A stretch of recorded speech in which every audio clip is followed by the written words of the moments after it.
bien? Sí. No aborté. No es necesario que toques el timbre. Prefiero encontrarme con sorpresas. Ver cosas que no quiero ver. ¿Te da asco que sean pobres? Él igual va a ir preso por portación de abogada. Son para mí. La corte del jardín de mi madre.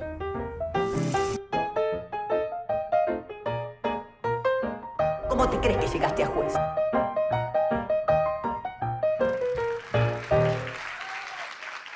La charla la titulé Nada más verdadero que actuar.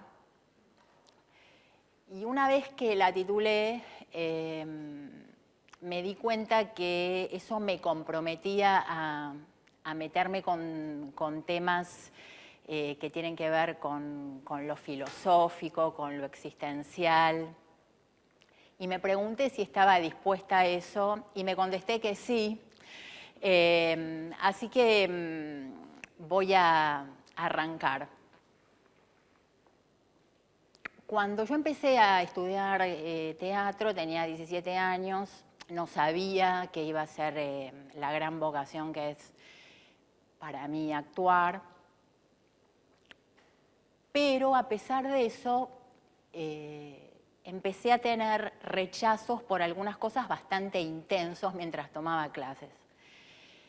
Esos rechazos tenían que ver con escuchar a los varios profesores que yo tuve a lo largo de mi formación hablar de la actuación como ensayo sobre la mentira, sobre juegos mentirosos, sobre el espectador deseoso de ser engañado.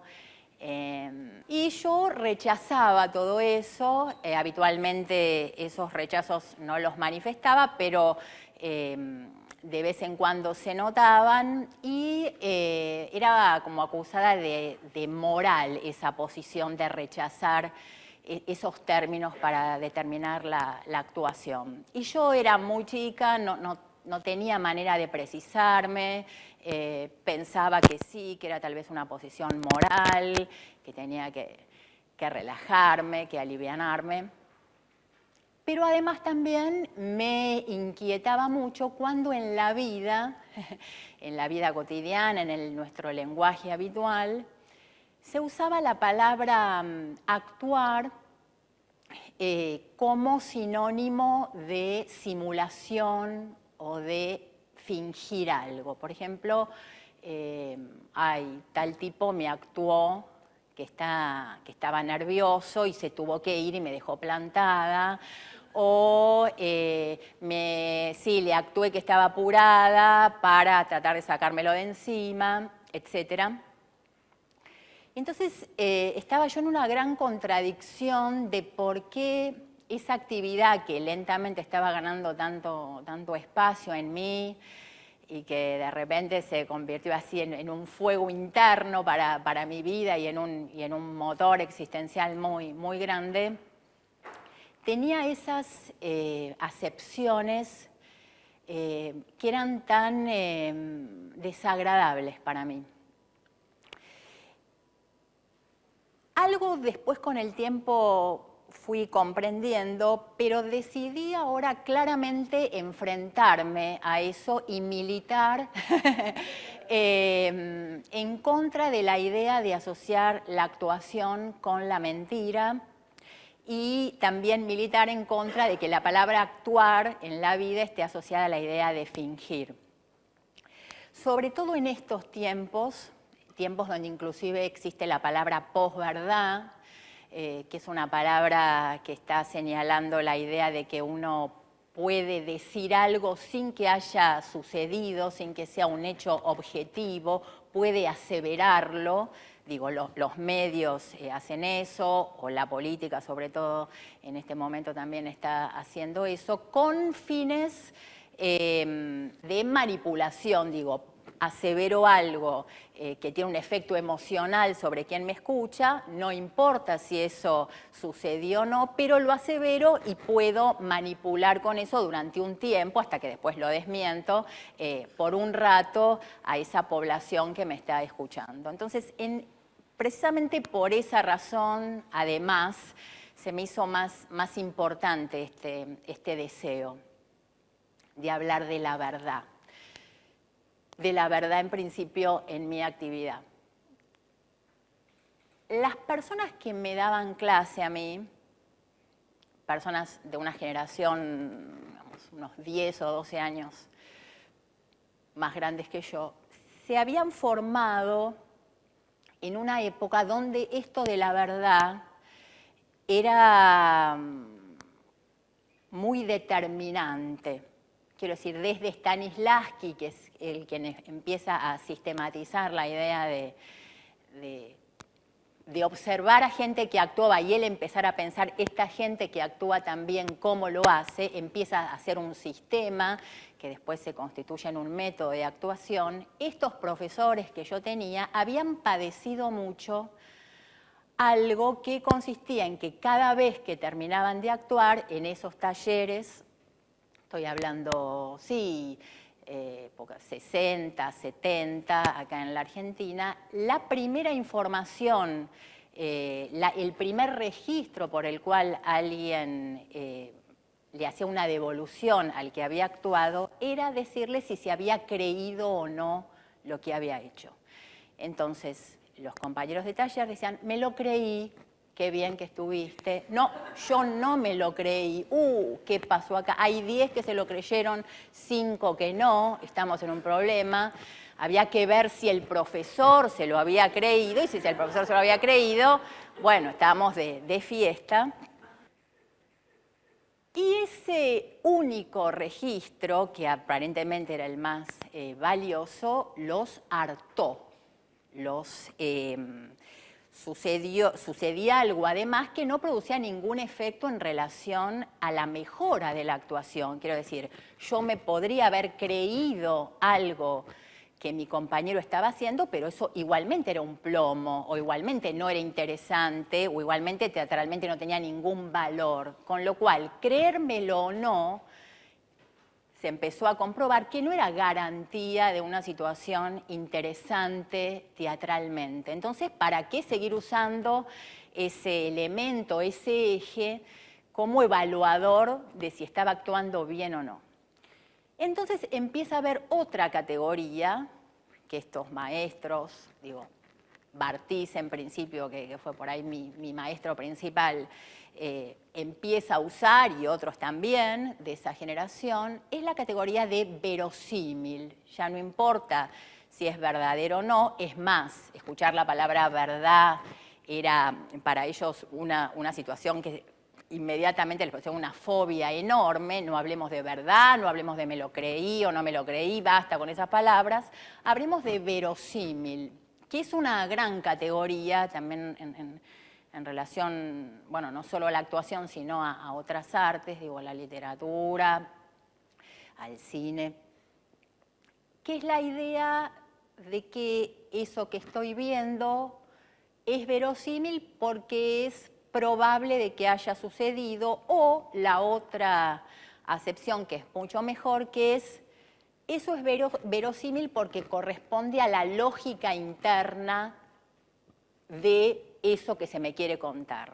Por ejemplo, es verosímil que Superman vuele, o es verosímil que Superman no se muera, porque ese cuentito sobre Superman ha afirmado durante su relato que Superman puede volar. Así que si Superman no vuela, sería inverosímil, aunque en la realidad ninguno de nosotros vuela.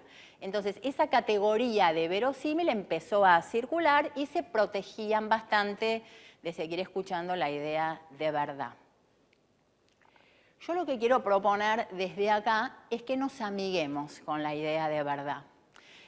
Propongo desde este humilde lugar ver de amigarnos con esa palabra, porque es una palabra en principio que la podemos sacar de la idea que puede ser una idea antipática, que es que existe una única verdad, que es que la idea de verdad es una idea solemne o es una idea rígida o es una idea absoluta. No estamos hablando de esas verdades, sino que estaríamos hablando de la verdad como algo auténtico, como algo de lo que no se puede dudar, como algo claro, como algo genuino y como algo que en la medida que sucede en la escena o que hasta es creado por la escena,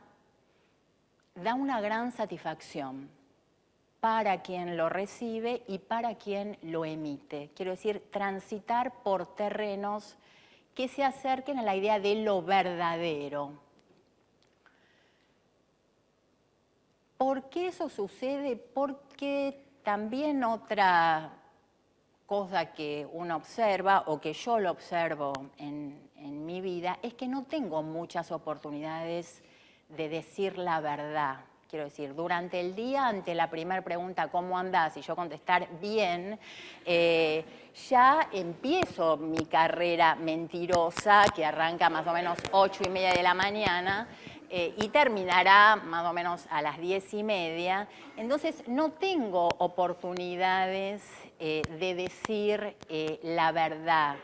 Porque seguramente si yo empezara a decir, primero que no sé cuáles son mis verdades, algunas las voy encontrando, otras no, van mutando, pero cuando las tengo, si yo quisiera contárselas a alguien, es probable que me rechace, porque me diga, no, tenemos que seguir produciendo, ¿no? Tenemos que tomar el colectivo, tenemos que tomar el tren, tenemos que estacionar el auto, tenemos que ganar plata, que grabar la escena, tenemos que, ¿no? que hacer las compras.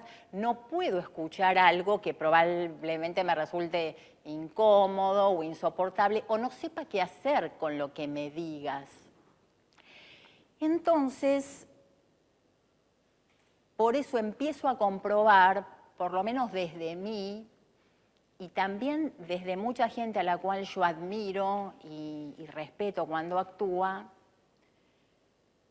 qué es en la escena, qué es en la ficción, donde hay más posibilidades de que circule la verdad.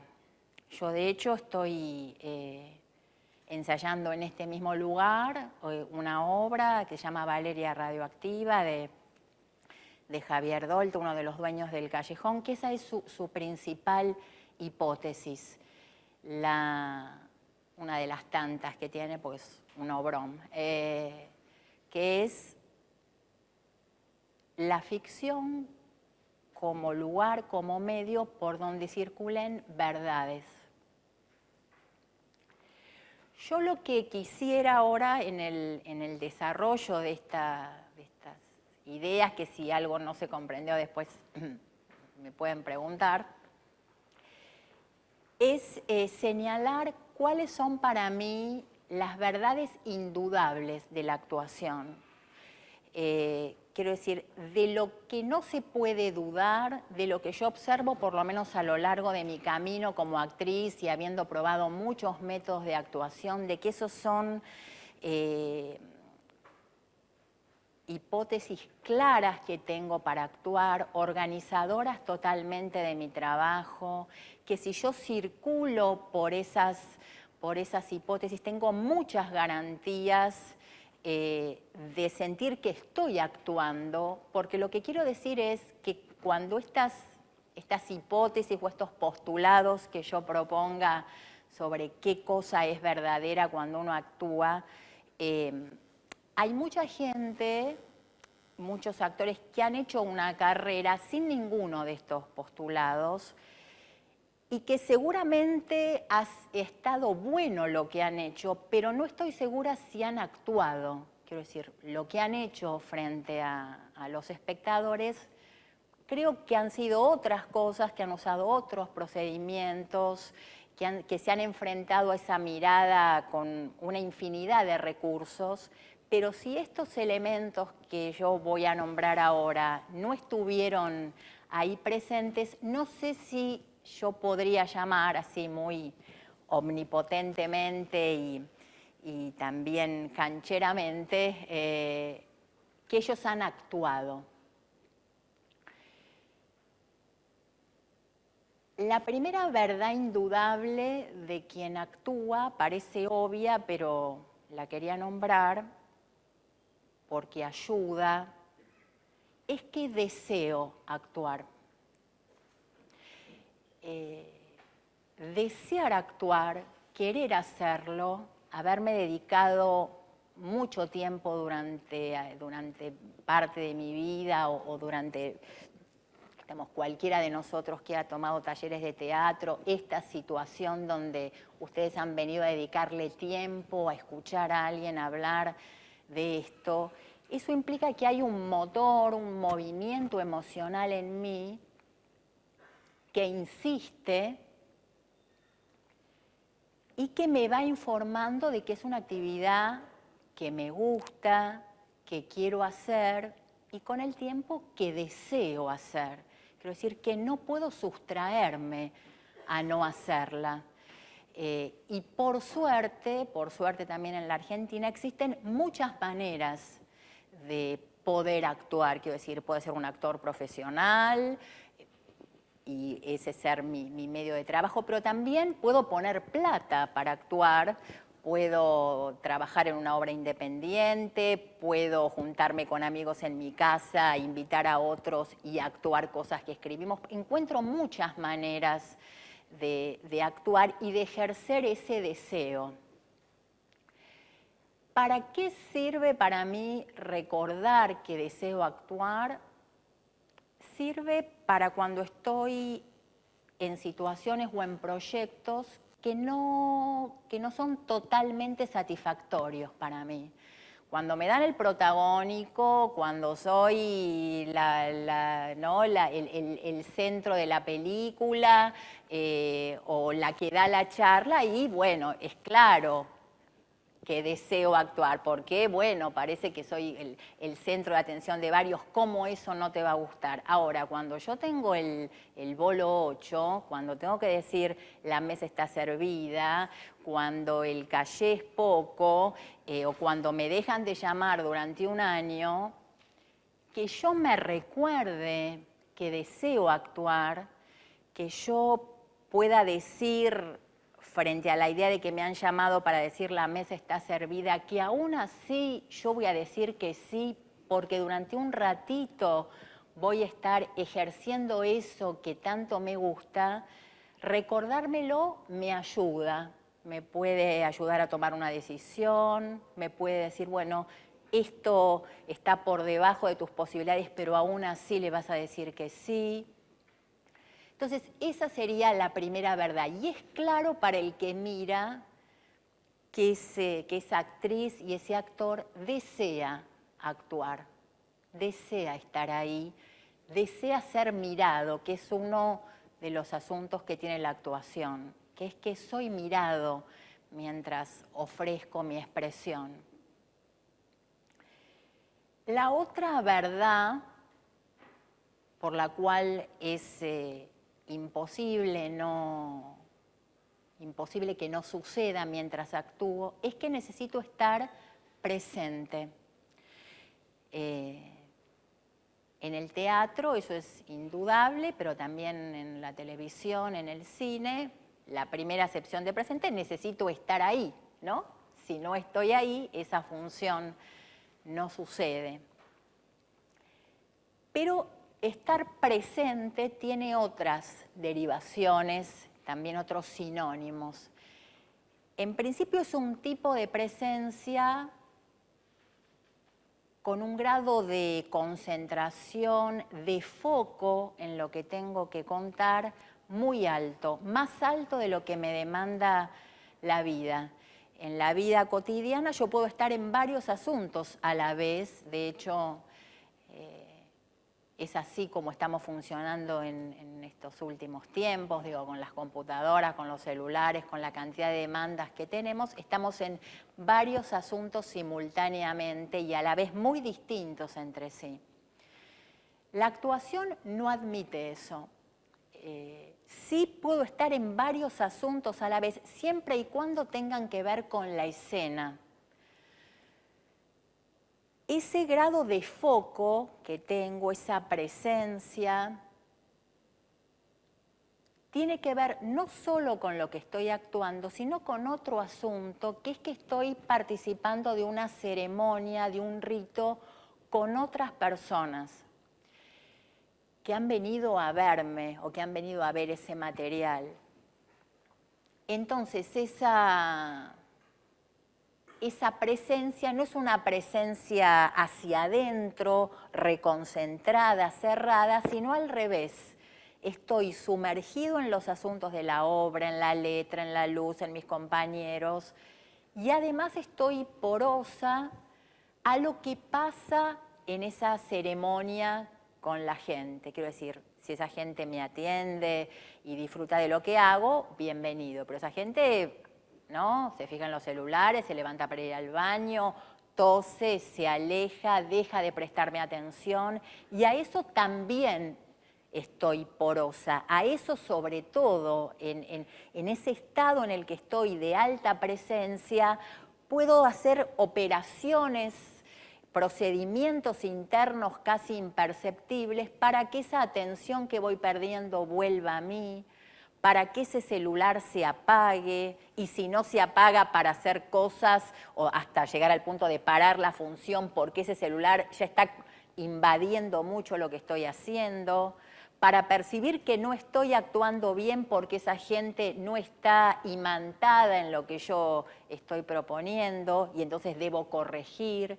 Pero eso solo se resuelve con esta presencia así intensa. Las otras dos verdades indudables están unidas, esas dos verdades, y más allá del método que tenga para actuar y más allá de que esté actuando, no sé, Rompeportones o Hamlet o Más Pinas que las Gallutas o Rey Lear, sería lo mismo.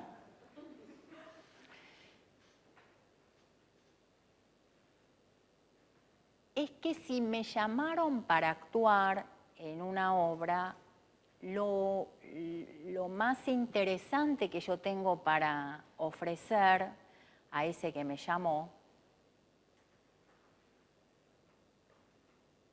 es mi campo imaginario. Eso es lo que me da singularidad. Es lo que imagino mientras actúo. Son las imágenes que tengo de lo que tengo que actuar. Insisto, ya sea que esté actuando de Ofelia o que tenga que entrar con una pluma en la cabeza. Algo estoy imaginando singular, porque lo estoy imaginando yo y no otra persona, siempre estimulada por la palabra del director, por lo que estoy leyendo, pero de una manera secreta. Eso que imagino se traduce, se filtra en eso que tengo que decir, en las acciones que tengo que hacer. Probablemente ese director, mientras mira en ese campo de ensayo que tiene cualquier trabajo teatral, pero también podría aplicarse a las otras áreas donde se actúa la tele o el cine, aunque ellos no tienen ensayo, va a ir observando qué imagino, va a ir ajustando a ver si le gusta o no lo que yo voy proponiendo, pero esa actividad de imaginación está sosteniendo eso que hago. Y a la vez, el otro elemento que va unido es qué comprendo de lo que tengo que hacer. ¿Qué comprendo si estoy actuando en Rompeportones, de cuál es mi rol en esa obra de teatro o cuál es mi rol si es una obra de un autor más reconocido. Eso que comprendo es bastante central, a mí también me ayudó mucho. Hubo toda una época donde al actor se lo consideraba sobre todo un intuitivo, ¿no? Que cumplen un papel importante, las intuiciones teatrales, los impulsos, las determinaciones inconscientes, la actuación está llena de puntos ciegos, donde esos lugares, esas determinaciones tienen un papel muy importante. Pero al entrenarme me enteré que cuanto más comprendía, mejor podía actuar. Quiero decir, tengo que actuar de una drogadicta, por ejemplo, nunca me drogué, no voy a hacer el método norteamericano de ir a drogarme para después entender qué es ser una drogadicta. Podría observar a drogadictos, podría ver películas, pero también puedo hacer algo que tiene que ver con la inteligencia de un actor, que es comprender qué significa ser alguien que se droga, qué significa ese vacío existencial por el cual una persona, cualquiera de nosotros, elige de las tantas maneras que los humanos tenemos de cómo cubrir ese vacío o esa angustia, o cómo una vez que comencé a realizar una actividad como la droga no poder dejarla porque en sus componentes hay algo que determina que yo vuelva a querer consumir. Comprender eso, comprenderlo de manera inteligente y cada vez más honda, le va a aportar un montón a esa idea que yo tengo que actuar, que es la drogadicta. Con lo cual, si comprendo poco, voy a actuar poco, y si comprendo mucho, puedo actuar muchísimas líneas de esa situación. Y eso habla de la inteligencia, eso habla de que los actores, si estimulan su inteligencia, pueden abordar cualquier personaje o situación o escena de una manera mucho más plena, mucho más autónoma, pueden ser una fuerza al servicio de esa dirección, al servicio de esa obra de teatro, pueden aportar mucho, pueden tener un lugar, a pesar de la asimetría que hay entre la dirección y el actor, que es digamos, el director como último responsable de un trabajo y uno como fuerza de alguna manera obediente, porque está en la situación de actuación la idea de obediencia, pero también, si esa inteligencia está en juego, como alguien que suma. Entonces, entre lo que imagino y lo que comprendo, empiezo a ser una fuerza potente. Y por último, aparece la última gran potencia, que es mi cuerpo. Ese cuerpo que si está en un estado de actuación interesante, que ahora por ahí aclaro qué quiero decir con estado de actuación, puede traducir, porque ese es el otro gran asunto, puedo imaginar mucho, puedo comprender mucho, pero si no lo traduzco, si no lo emito, eso quedará en mí, ¿no? Entonces, yo podré terminar una escena y decir, uy, todo lo que imaginé, todo lo que comprendí, y del otro lado decir, mira, acá no se vio nada, no se vio un pomo de todo eso, estás parada mirando para adelante y nunca nos enteramos de lo que te estaba pasando. Ese cuerpo que es un cuerpo que está obligado a estar entrenado. Entrenado no significa que sea un atleta, pero sí está obligado a asumir su energía, a emitirla, a estar en esto que señalamos como una idea de potencia. Yo además soy alguien, a mí me interesa la intensidad en la escena, no me interesa chocarme contra las paredes, pero sí, digamos, tengo una distancia con la actuación tibia. Podríamos tener una escena donde los personajes están sentados mirando para adelante, conversando, pero tendríamos un interior tan agitado que sostendría de una manera muy particular ese estar exclusivamente sentado y hablando. Y ese cuerpo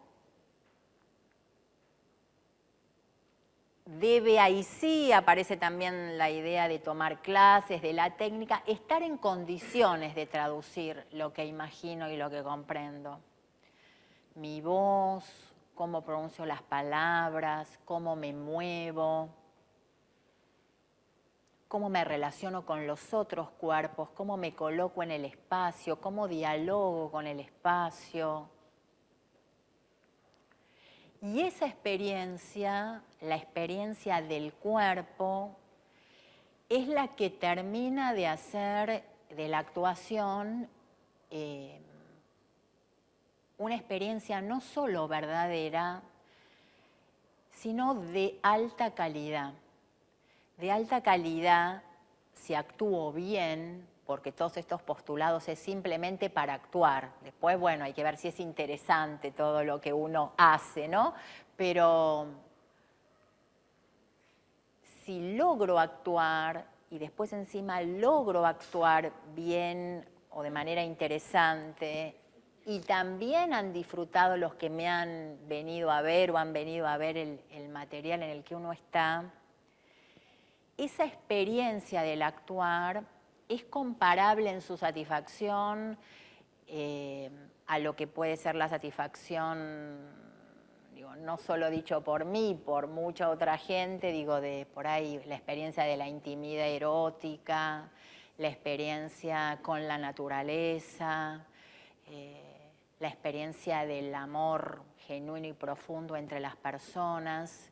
Es enorme lo que pasa cuando toda esa ensalada, todos esos 5 postulados, el deseo de actuar, el estar presente, el imaginar, el comprender y el cuerpo entran a jugar. Con todo ese asunto aparecen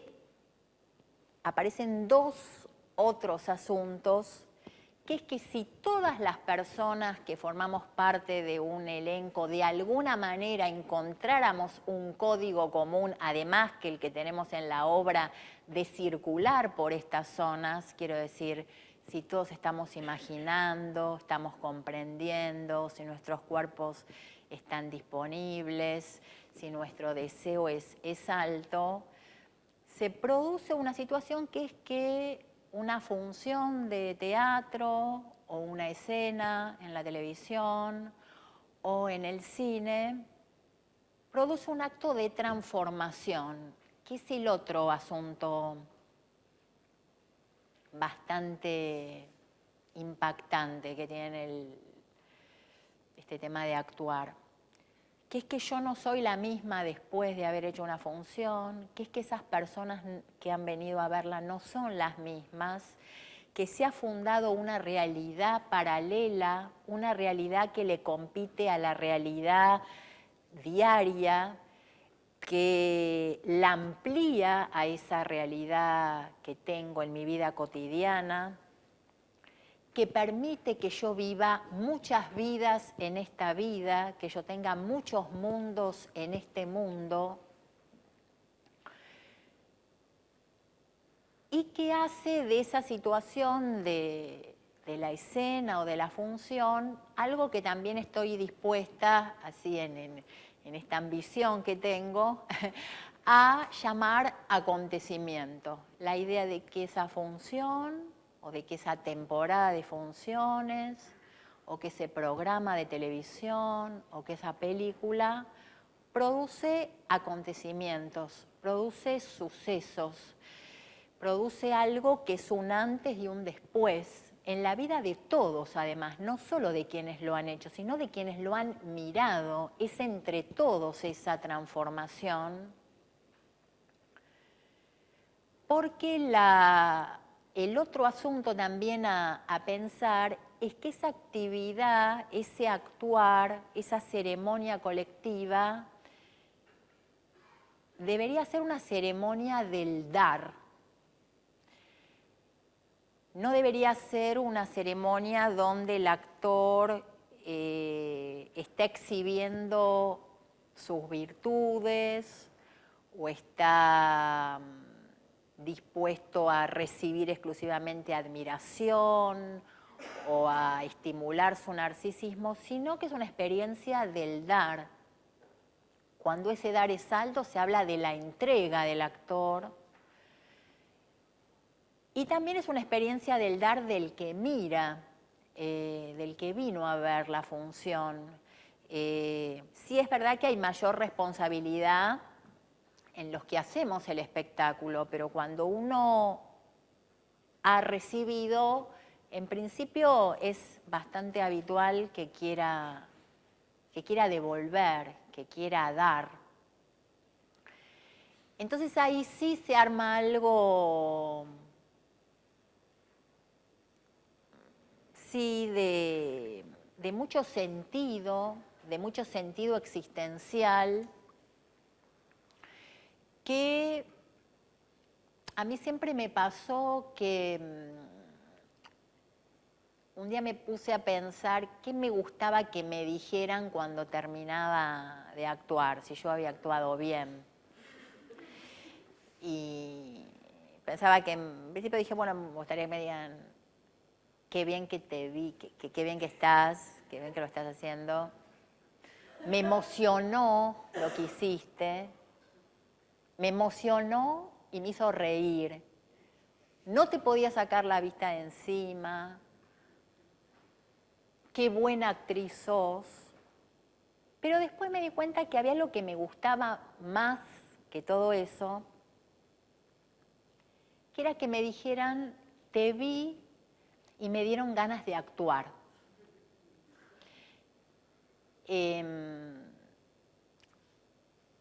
Yo pienso que todo el mundo tendría que actuar. Cuando era más chica leí sobre la época isabelina, la época de Shakespeare, donde la idea de actuar era una idea parecida por ahí a la que puede existir en la Argentina con el fútbol. Toda la gente, ¿no? Se armaban elencos, actuaban en bares, actuaban profesionalmente, de manera amateur. Se hablaban de las formas de actuar, había una gran información sobre cuáles eran los buenos, los malos actores, sobre cuáles eran los procedimientos más interesantes. Era una actividad permanente, como lo es también cuando estamos en el jardín de infantes, que nos estimulan a actuar. Está en la naturaleza de las personas actuar. El tema es que después aparecen esas ideas donde esa situación de juego que tiene la actuación y sobre todo de placer es, ¿no?, abortada inmediatamente porque parecería que no encaja con los modelos capitalistas de producción y ganar plata. Pero después uno ve que sí, que el teatro también, si más o menos actúas bien, algo de plata vas ganando también. No sé si te haces millonario, pero también eso empieza a circular. Así que en ese sentido no entiendo la razón por la cual no estamos actuando o no estamos pensando en actuar o en usar el arte de alguna manera, digo, también para escribir o para dirigir o para filmar nuestras películas, porque eso no está lo suficientemente estimulado entre las personas. ¿Por qué no nos lo permitimos en principio?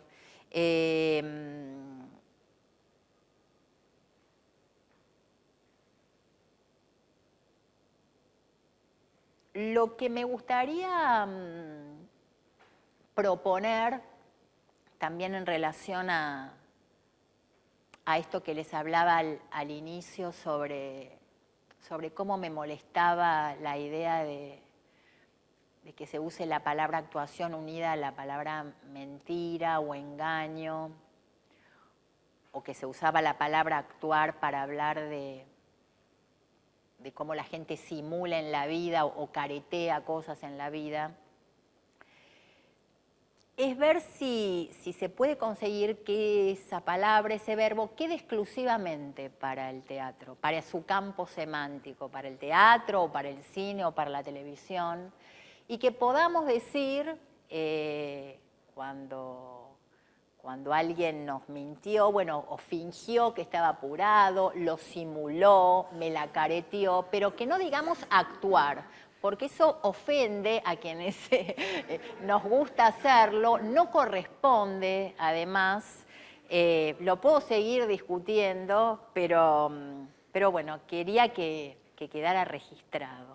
Entonces digo, hacerle honor a la actividad, hacerle honor a una actividad que nos da tantas satisfacciones a quienes la ejercemos, a quienes la miran, y si esto que yo charlaba antes de buscar o de sentirse estimulado a que todos nos animemos a actuar, si eso empezara a suceder, sí, es algo a proteger, a cuidarlo con trabajo, con riesgo, con compromiso, con mantener la idea del juego, con alegría. Y también con eso, más allá de si es una profesión o no para los que la ejercemos, la idea es tomarse en serio el placer, tomárselo en serio. Si la actuación ha provocado un placer en uno, si verla o ejercerla ha provocado un placer, ¿cómo uno no se lo va a tomar en serio? ¿Cómo uno no va a hacer y a comprometerse a una serie de cosas a los que obliga la actuación para seguir sosteniendo eso en un grado alto, ¿no? O por lo menos que tener voluntad de que eso esté en un grado alto. Por ahí sin conseguirlo nunca, pero siempre es interesante ver esa situación de actores o de actrices que tal vez no llegamos a donde queremos, pero sí hay una voluntad de búsqueda. Uno ve que esa persona tiene una vara alta, tiene algo, tiene una ambición, tiene un deseo, aunque parezca enorme, de gloria, de que se produzca una gloria, no en su actuación, en ese asunto que fue la función o en ese asunto que fue la escena, de esto que decíamos antes, de que algo se transforme. Entonces, bueno, nada, digo, yo mantengo o quiero mantener mi vara alta. Me parece que es bueno que los actores y las actrices tengamos esa vara en nosotros. Es muy habitual que la gente la gente es brava, pero cuando te quiere, a veces también es brava en su amor. Y uno puede quedar adormecido en esos elogios. Qué bien estuviste y qué barba. Y uno internamente dice, no estuve bien. Pero si ese eje está en mí, puedo después ir a la segunda función, revisar eso y sí después corregir y salir de esa función. Y si alguien me dice, ¿estuviste bien? Yo decir con tranquilidad, sí. Estuve bien, me alegro que te haya gustado tanto como a mí. Bueno, gracias.